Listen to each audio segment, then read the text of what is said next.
Allah'ın bu kanunundan muaf bir insan yoktur. İlk insan Adem aleyhisselam, dünyaya gelmeden bu imtihana muhatap oldu cennetteyken. Geldi, imtihanı bitmedi, devam etti. İmtihanla öldü. İmtihanla yaratıldı, imtihanla öldü. Onun çocukları olarak aynı imtihana biz de devam ediyoruz. Allah imtihandan muaf tutacak olsa, yani seni imtihan etmeyeyim diyecek olsaydı bir insana, herhalde bunu peygamberlerine derdi. En çok sevdiği Allah'ın 5 kuludur. Sevgili Peygamber aleyhisselam Efendimiz, başta olmak üzere, İbrahim aleyhisselam, Musa aleyhisselam ve Nuh aleyhisselam ve İsa aleyhisselam. Bu 5 kulunu Allah çok seviyor.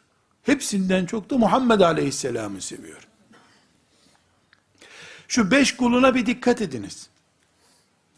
Biri asıldı asılacak diye İsa aleyhisselam, güya asıldı asılacak meşakkatlerle yaşadı. Musa aleyhisselam çölde yapayalnız, insanların arasında yapayalnız ölmek zorunda kaldı. Nuh aleyhisselamı konuşmaya gerek yok.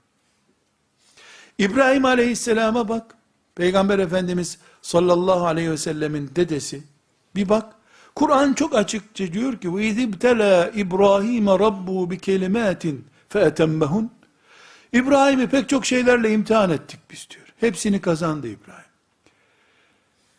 En az 70 yaşındayken Allah kendi kendine sünnet etmesini emretti ona imtihan olarak. Bildiğimiz çocuklara yapılan sünnet.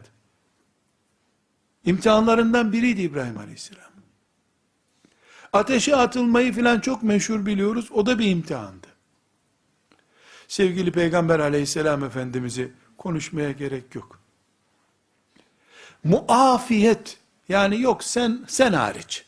Sen hariç bu dünyada var. Torpilin varsa sen hariç. Allah torpil olan kullarına sen daha fazla diyor. Torpil arttıkça, sevgi arttıkça, yani Allah daha çok sevdikçe daha çok imtihan. Neden? Daha çok sevmek demek, daha yukarılara çıkmak demek.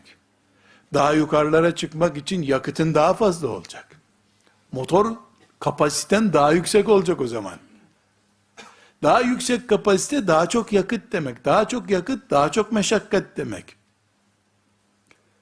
Bu 5 kulu Allah'ın en çok meşakkate düşen kullar. Çünkü en sevgili kulları. Bunların aralarındaki sevgi, Allah'ın sevgisindeki farklılık da meşakkatlerindeki farklılığı yansıtıyor. İsa aleyhisselamı da Allah çok seviyor. Ama çok uzun zaman uğraşmadı ümmetiyle. Kısa bir dönem geçti gitti.